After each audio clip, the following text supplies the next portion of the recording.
bienvenue sur mon 3e épisode de podcast sur le tricot. Je m'appelle Laure. Vous pouvez me retrouver sur les réseaux sociaux sous le nom de Goussy sur Ravelry, Goossy, et sous le nom de Le Grenier de Malane sur Instagram. Je remercie les personnes qui me suivent peut-être depuis plusieurs épisodes et les personnes qui peut-être regardent pour la première fois cet épisode. Donc on va parler tricot. Je vais vous parler, on va commencer par le projet fini parce qu'il n'y en a qu'un, mais c'est pas un petit projet, c'est un très gros projet, un très grand projet. C'est le châle Find Your Fade d'Andrea Mori. Voilà, il est terminé. Je vous en ai parlé un petit peu dans les épisodes précédents. Donc c'est le Find Your Fade, je vous le montre rapidement, je vous avais déjà montré, d'Andrea Mori. Donc on utilise cette pelote. Cette pelote d'un dégradé de couleurs qu'on choisit. On peut partir sur des couleurs pastel ou des couleurs plus sombres ou plus unies. Voilà, rester peut-être dans le même dégradé de couleurs. Un dégradé de marron, un dégradé de gris, un dégradé de bleu, un dégradé de rose. Moi, j'ai choisi d'intégrer des couleurs différentes. Donc, vous avez à la fin du patron un petit, comme ça, un petit diagramme qui explique comment va se passer les sections. Et comme vous voyez, c'est des répétitions de la même section. La section 1, la section 2, c'est des répétitions. Et ça vous permet de réfléchir à comment vous allez insérer vos couleurs. Parce qu'il faut 7 couleurs, mais vous pouvez très bien dire partir sur 5, 4 couleurs et choisir d'intégrer vos couleurs différemment. On utilise cette pelote, mais alors il y en a 4 qui sont entre 60 et 80 grammes et 2, c'est ça, et 3 qui sont entre 40, 50 et 60 grammes. Voilà, donc vous pouvez très bien utiliser votre stash si vous en avez. Et après rajouter des pelotes presque entières pour les 80 grammes. Rajouter des pelotes presque entières que vous avez dans votre sac. Si vous avez commencé quelque chose et il vous reste 80 grammes, vous pouvez tout à fait le faire. Il est très très grand. Il est immense. Je ne pourrais pas vous le montrer en entier ici. Il fait 3,70 m sur 70 cm. Il est immense. Donc je l'ai tricoté avec les laines d'atelier de Balibou. Donc je lui ai commandé des écheveaux de laine teinte à la main et je lui ai demandé de m'en faire pour intégrer mes couleurs. Donc ça c'est une couleur qu'elle avait. C'est un violet rose. Donc là vous voyez dans point mousse, point dentelle, point mousse, point dentelle, et etc. Donc rien de bien difficile, même si le patron est en anglais. Je me suis aidée d'Instagram, merci les filles toujours. Je me suis aidée de Reverso pour les parties, parce qu'il y a des petits paragraphes d'explication de ce que vous allez faire en fait dans les sections. Mais rien de compliqué, enfin c'est facile de le dire une fois qu'on l'a fait. Et je me suis aidée des abréviations en anglais sur le site, je crois, de Tricotin. Voilà. Donc en fait la section 1 et la section 2 c'est une répétition. Si vous arrivez à traduire la répétition 1 et 2, vous avez presque le patron. Et il n'y a qu'à la fin que ça change. Voilà, puisqu'on arrête les augmentations des deux côtés. Donc après il y avait ce rose avec des speckles de celui-là violet. Vous voyez, elle a fait des speckles, ça c'est à la demande. Ensuite il y avait ce rose là que j'aimais beaucoup. Ensuite, je lui ai demandé ça parce que je voulais intégrer après la couleur, l'autre couleur. Donc du rose, blanc et avec des speckles bleus, puisque la couleur suivante, c'est le bleu. Alors c'est presque, à la fin, c'est le même bleu, mais de plus en plus foncé. Voilà, donc du bleu avec des speckles roses. Du bleu plus foncé, ici, avec quelques speckles de rose, mais vraiment quelques-uns. Et ensuite, on arrive à cette couleur bleu canard, turquoise, vert. Voilà, on n'arrive pas trop à dire. Là, on voit mieux la couleur. Là, on voit mieux la couleur. Voilà, sur le sombre. Voilà, donc il est immense. Il fait 3,70 m sur 70 cm de haut. Il est immense. Et je l'adore. Il est très grand. Il est enveloppant, j'adore. Donc moi je voulais ces couleurs pastel parce que comme je vous avais dit, après avoir tricoté le Renaissance en noir et blanc, avoir fait des chaussettes bleu foncé, voilà, on fait des couleurs un peu foncées, je voulais. Et puis en tant que débutante, je pense qu'on veut des speckles, on veut des laines à speckles, on veut des couleurs, on veut, voilà. Donc comment il se porte? Alors on peut mixer le tout, hein, comme une grosse écharpe, toc, et faire apparaître, hein, comme vous voyez, un petit peu tous les coloris. Voilà. Voilà, un peu tous les coloris mélangés comme ça. Du rose, du bleu. On peut très bien aussi imaginer cacher le rose. Voilà. Et rester plus sur des coloris bleus. Hein. Hop. Voilà. Et on peut faire le contraire, partir plus sur le rose et cacher le bleu, puisque moi j'ai prévu que 2 couleurs. Enfin, c'est du 2 couleurs. C'est un dégradé de 2 couleurs, parce que c'est pas que 2 couleurs. Et on peut dire, donc, je pars plutôt sur le bleu au début. Je sais pas si je vais y arriver. Hop. Et après, partir plus sur les roses. Et voilà. Donc, suivant sa tenue, ça permet de... Moi, j'ai des pulls roses, hein, des pulls bleus. Donc, ça permet totalement... On a toujours un petit peu de bleu, c'est joli. Ça permet de mixer sa couleur, sa tenue. Moi, j'adore. Voilà, je porte pas mal de sombre et de noir, donc ça éclaire vraiment une tenue. Il me reste pas mal de laine. Et je me demandais si j'allais pas faire le pull d'Andrea Mori qui s'appelle Fade, je sais plus quoi. Mais j'hésite parce que pour un pull, je suis pas sûre. Pour un pull, je suis pas sûre d'assumer les speckles. Un châle, c'est facile à porter, mais un pull. Alors, est-ce que je garderai peut-être les mêmes couleurs et faire le dégradé? Pourquoi pas? Alors, il y a une version courte, une version longue. Je vous montre la version longue parce que moi, ça je partirai plus sur celle-ci. Si un jour je le fais, mais ce ne sera pas pour tout de suite et ce sera peut-être pas cette année. Voilà, c'est un dégradé de couleur, vous voyez. Et c'est un peu sur le même principe, c'est le fade. Hein. Voilà, vous adaptez. Et comme il me reste pas mal de couleurs, pourquoi pas? Mais voilà, comme j'ai dit, je ne sais pas si j'assumerai des speckles sur un pull. On peut aussi le porter version châle. Donc là, il est très enveloppant, c'est très agréable. Voilà, les laines sont hyper douces. Hein. Et au blocage, ça a pris un gonflant, une douceur, vraiment, c'est vraiment chouette quoi. Voilà, vous voyez, on peut vraiment, il est enveloppant dans le dos. Voilà, c'est très enveloppant. Voilà, le soir devant la télé, super agréable. La journée en écharpe doudou, c'est vraiment super agréable. Super agréable. Moi, je l'aime beaucoup. Je pense que je vais pas mal le porter. Hein.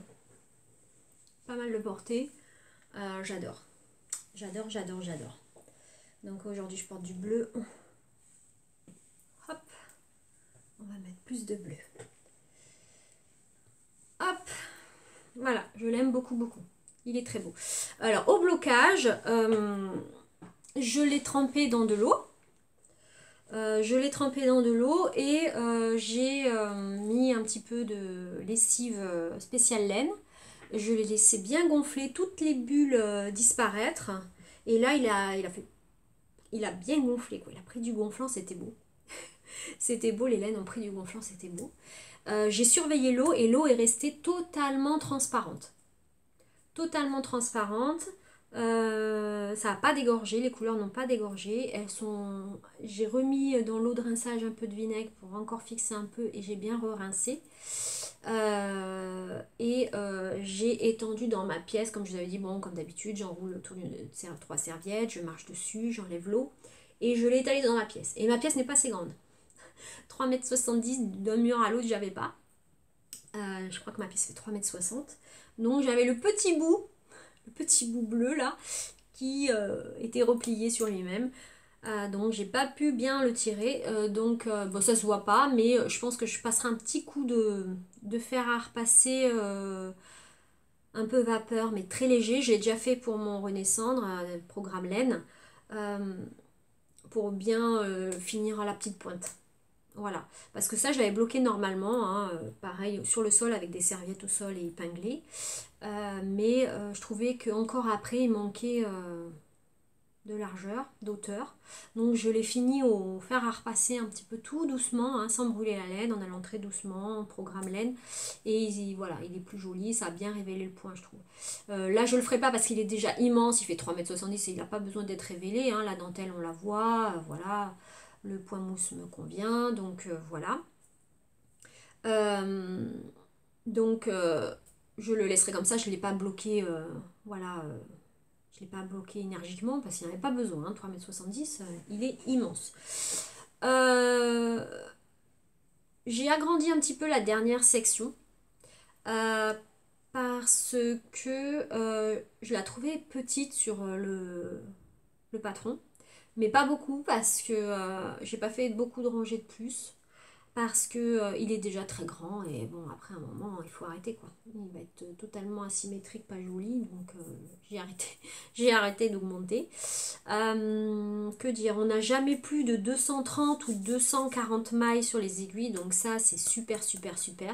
Il est long parce qu'il est grand à faire, mais on n'a jamais plus de 230, 240 mailles, donc les rangs vont quand même assez vite je trouve.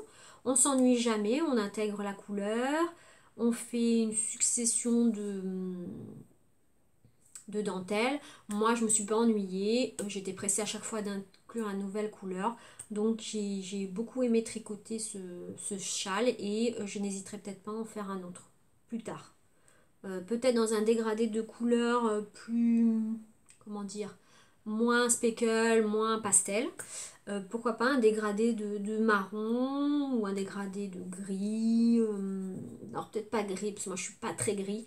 Je suis plus dans les marrons peut-être, ou un dégradé de bleu, voilà. Pourquoi pas plus tard. Parce que là, j'ai envie de faire un petit peu autre chose. Donc le blocage s'est bien passé. L'eau n'a pas dégorgé. Enfin, la laine, les couleurs n'ont pas dégorgé, n'ont pas bougé. Donc je conseille vraiment ces laines toutes douces. C'est le châle doudou, vraiment. On peut vraiment le porter en écharpe, en châle. Il est très très très... Enfin, moi j'aime le gros châle hein, maintenant. Voilà. J'aime ce petit châle parce que je le porte très souvent. Il est petit, donc là on arrive au printemps, on est au printemps, donc c'est agréable. Mais celui-là, je ne vais pas hésiter à le porter. Le matin, il fait 7 degrés actuellement, et l'après-midi, des fois, on a 20. Bon, aujourd'hui, il fait pas beau, mais voilà, l'après-midi, je l'enlèverai. Mais le matin, 7 degrés, on peut tout à fait le mettre. Alors, j'espère que j'ai tout dit, parce que j'avoue que ça fait 3 fois que je refais ma vidéo. À un moment, mon fils était là, a voulu partir en moto, donc il a fallu voir le portail. Après, il est revenu, il a frappé à la porte. Après, le chien, bon, comme d'habitude. Je sais plus ce que j'ai dit de ce que je n'ai pas dit. Je suis désolée. J'espère que j'ai rien oublié. Enfin voilà. Moi, j'ai adoré le faire. J'ai adoré le faire. Voilà. J'ai adoré les laines. Tricoter ces laines, j'ai adoré. Moi qui suis pas trop dentelle, bon, c'est une dentelle très simple, hein. En fait, c'est des jetés, hein, donc c'est des trous-trous, on va dire. Il n'y a rien de compliqué. Elle rentre vite en tête, hein, puisque c'est des petits trous-trous, mais qu'on fait différemment à droite et à gauche. Voilà, c'est la seule chose. Et je pense que j'ai tout dit sur ce projet. J'ai du mal à arrêter d'en parler, mais je ne veux plus en parler. Ouais, il est trop beau. Voilà. Donc c'est le seul projet fini, en effet. Comme j'ai mis tout mon temps là-dessus, j'ai pas bien avancé les autres. Et en étant franche, les autres, j'ai recommencé plusieurs fois. Alors celui-là, je l'ai recommencé qu'au début, comme je vous avais dit. L'histoire du marqueur, là, qui est au milieu de 2 mailles qu'il faut tricoter, faire quelque chose, le remettre un peu plus loin. Ça m'a perturbé que ce marqueur soit au milieu et de faire des choses avec ces 2 mailles.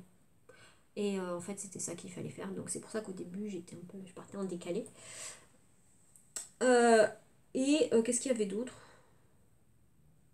Et le montage peut-être au début, je sais plus. Je sais plus. Voilà, donc je l'ai recommencé au début, mais après ça a roulé tout seul. Voilà. Alors, après mes encours. Bah, je vais vous montrer tout de suite la honte. La honte de la honte, c'est mes chaussettes. Donc c'est les chaussettes Beloved, je vais pas remontrer le patron, ça fait 3 fois, parce que ça fait 2 fois que je tricote ces chaussettes Beloved, tirées du podcast de Knight Spirit, où elle montre dans sa vidéo comment elle tricote ses chaussettes. Donc je les ai tricotées, je les tricote pour la 2e fois. Et voilà où j'en suis. Non, ce n'est pas la 2e chaussette. J'ai honte. Non, non, je vous assure, j'ai honte.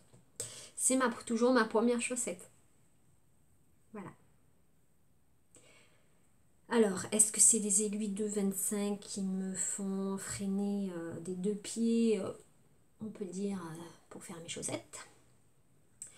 Est-ce que... C'est pas la laine, parce que la laine est vraiment jolie. Hein, j'avais dit, elle est très très jolie. C'est de la Cascadian Highland. J'adore le coloris. Mais c'est tout petit. De 25, c'est tout petit. Ça avance pas beaucoup, beaucoup. Et j'avoue que mes autres projets, ça a pris le dessus. Et mon autre projet aussi, parce que mon autre projet, c'est pas un projet boulet, mais presque. Hein. Voilà, donc je suis honteuse. Voilà ce que j'ai fait. Je participe toujours à la boîte à chaussettes d'utilisatrice 42, la boîte à chaussettes 2017. Comme je vous ai dit, je sais pas, comme il n'y a pas de taille dans la boîte, je mettrai les chaussettes comme j'ai envie, c'est-à-dire 2 par 2 ou 1 par 1, comme ça. Donc je pense que je vais remplir plutôt la chaussette de quelques paires plutôt que 12. Hein. Bon, c'est pas grave, de toute façon, il y a juste marqué qu'il faut remplir la boîte. Hein. On ne dit pas comment. Voilà, toujours mon pochon de filles d'hiver que j'adore. Les filles qui sont allées à la fête de la laine à Clamart ont bien de la chance. Elles ont pu avoir d'autres pochons, ont pu voir plein de choses de filles d'hiver. Voilà, je recommanderai plus tard sans doute. Voilà, voilà. C'est la honte, hein. C'est la honte, hein. C'est la honte. Pas grave. Pas mort d'homme. Hein. Pas de mort de femme, on va dire. C'est que du tricot. Pas. Bon, j'avais honte pour le podcast, mais bon. Après, c'est des chaussettes, quoi. On va pas... La fille qui essaye de se consoler, qui essaye de dire mais non, ne me jetez pas des pierres. Donc, voilà pour le projet en cours. Et mon autre projet en cours, c'est mon premier pull en raglan en rond, le Morning in Angelberg. Archi connu, archi fait. Nadia Crétin-les-Chênes. Voilà ce pull avec une torsade qu'on tricote en rond et avec des raglans aux épaules. Donc j'explique les raglans, ce que c'est, hein, parce que comme je vous ai expliqué moi au début, dans le patron, on me dit tricoter jusqu'au raglan, je savais pour vous aider les raglans. Les raglans, c'est ça pour dessiner les épaules. Voilà. Alors que j'essaye de me souvenir. Alors, c'est la laine Malabrigo Rios, je crois. Et c'est la couleur Comparsita que j'aime beaucoup, beaucoup, beaucoup. Voilà. Alors, le tricot. Alors, avant de vous montrer où j'en suis. Non, la reine du je recommence, vous connaissez, c'est moi. Donc, donc, je commence à le tricoter.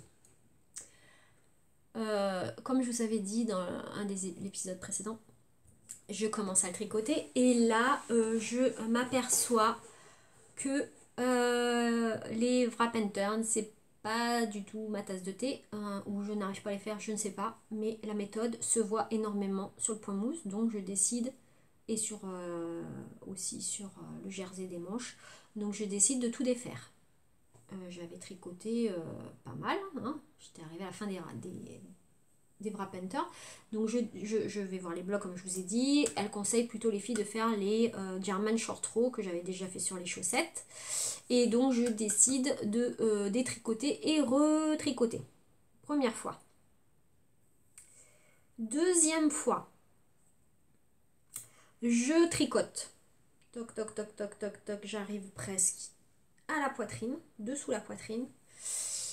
Et je m'aperçois, parce que quand on tricote en rond, Voilà, on fait un point mousse sur le devant et le derrière. Et les manches sont en jersey. Quand on tricote en rang, c'est pas pareil que quand on tricote sur des aiguilles plates. Là, il fallait faire un rond en un rond, je vais y arriver, tricoté en avant, enfin en droit, en avant, et le rang suivant, on le fait en arrière, en point arrière. J'ai dû tricoter à un moment 3 rangs avant, donc je me retrouvais sur le dos, sur le devant c'était bien du point mousse, sur le dos et me retrouvais avec des rangs jersey. Donc sur le devant ça se voit pas trop, le derrière on s'en fiche, c'est un pull, mais ça se voyait, ça faisait un espèce de surépaisseur, de quelque chose qui faisait un peu en rond, donc c'était pas joli. Et là j'étais arrivée là, je vous promets. Donc, et ça je m'aperçois que c'est là. Je dis, oh, qu'est-ce que je fais? Je dis, bon ma belle, t'as acheté de la belle laine, tu vas détricoter. Donc j'ai détricoté. Round 2.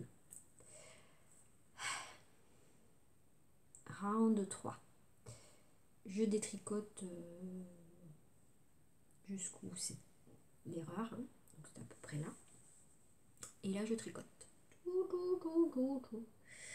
Et là j'arrive encore vers la poitrine et je me dis je vais l'essayer parce que plusieurs filles dont j'arrive jamais à le dire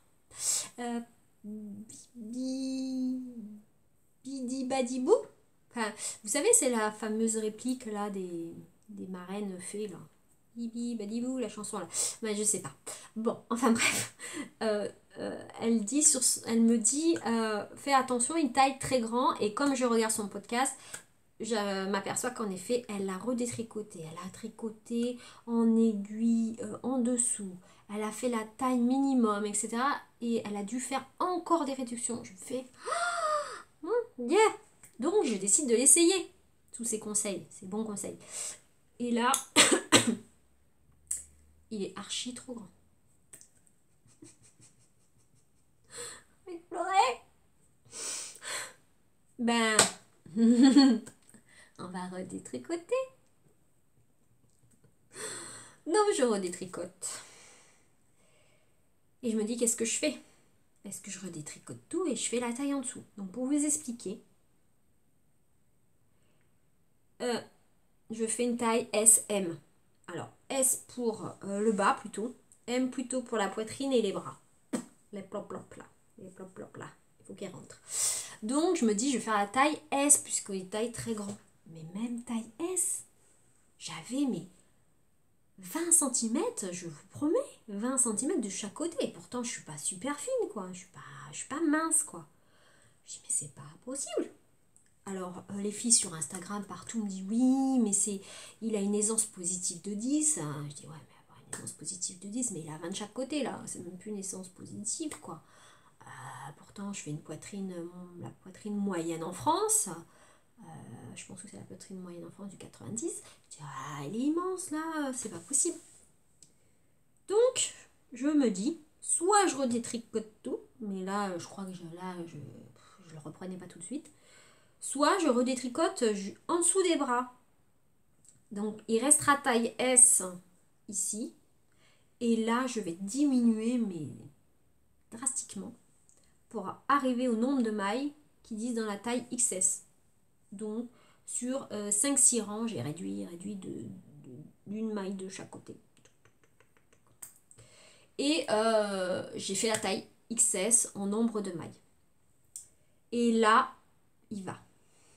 Arrivé à l'enregistrement maximum qui était je sais pas combien de minutes, hein, une vingtaine je pense. Donc ça a coupé tout seul. Donc mais j'ai quand même avancé les filles, vous inquiétez pas quand même.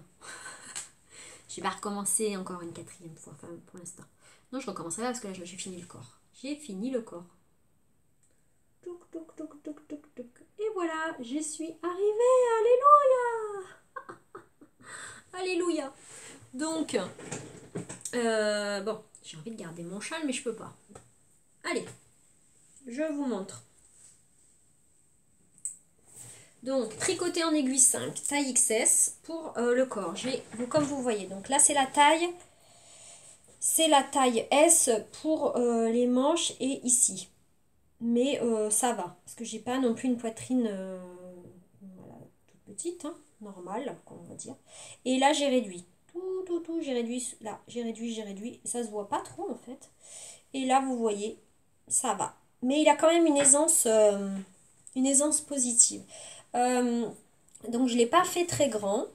Je le voulais ici, pas plus bas. Et par contre, à détricoter, la galère, c'était de savoir à chaque fois où j'en étais dans ma torsade. Je pense qu'il n'y a pas d'erreur, heureusement. Euh, J'aime beaucoup ce détail là de maille qu'on tricote ici, sur les côtés, qui marque les côtés. Euh, j'ai eu peur, donc j'ai alterné aussi mes écheveaux. Je sais pas s'il fallait le faire pour la Malabrigorios, mais je l'ai fait. J'aime beaucoup cette couleur, j'aime beaucoup ce point qui est très joli. Alors un soir, avant d'arriver à la fin, je l'ai mis sur un cintre pour que le point mousse s'étende bien, pour voir la dimension, je vais y arriver, la dimension du pull, parce que je le voulais pas trop bas. Enfin, je le voulais pas trop long. Voilà. Comme c'est un peu un boxy, je pense que le plus joli, c'est quand même ici. Enfin, moi personnellement, ce n'est que mon avis. Et comme il a une aisance positive, voilà, je pense que c'est mieux. Parce que déjà, je suis petite, alors s'il a une aisance positive, c'est pas ce qui me va le mieux normalement. Ce qui me va le mieux, c'est vraiment normalement, voilà, quelque chose qui marque la taille comme ça. Parce que j'ai un peu de poitrine et j'ai des hanches aussi. Hein. La poitrine, des hanches et une taille. Donc je pense que le plus joli, le plus féminin pour moi, me concernant, c'est de marquer la taille, normalement. Je l'ai essayé, je le trouve beau. Ça fait un esprit un petit peu plus, comment dire, comment dire, un petit peu plus pull qu'on met le week-end, tranquille sur un jean, voilà. Mais je le mettrai pour aller travailler. Parce qu'il est trop beau. Alors, à la fin, là, j'ai fait ce qui préconisait en cote 1-1. Et j'ai rabattu à la façon, je sais plus comment, Zimmerman. Et je me suis aidée de la vidéo de Mélina, le petit panda. Voilà. Donc très long. Hein. Très long à faire. Hein. Mais c'est vrai que ça bouge pas, du coup ça revient. Vous voyez, c'est élastique et ça revient. Donc en même temps c'est élastique, mais ça se replace. Donc je pense qu'il va pas se détendre parce que des fois c'est vilain. Alors moi ce que j'aime là du coup c'est que j'ai fait la taille S et du coup il a un col, comme ça. Et moi j'aime ça. Je trouve ça très féminin. J'adore. J'adore les grands cols où on voit un peu une épaule. Sans voir le soutien-gorge bien sûr, mais j'aime bien. Qu'on voit un peu une épaule, moi j'aime bien. Pour les manches, alors les manches, je rigole jaune, j'ai fait un fil de sûreté. Ah, qu'est-ce que j'ai bien fait? Parce que devinez quoi? C'est qui va recommencer ses manches? C'est Bibi. Alors, c'est Bibi. Et oui, parce que c'est la taille S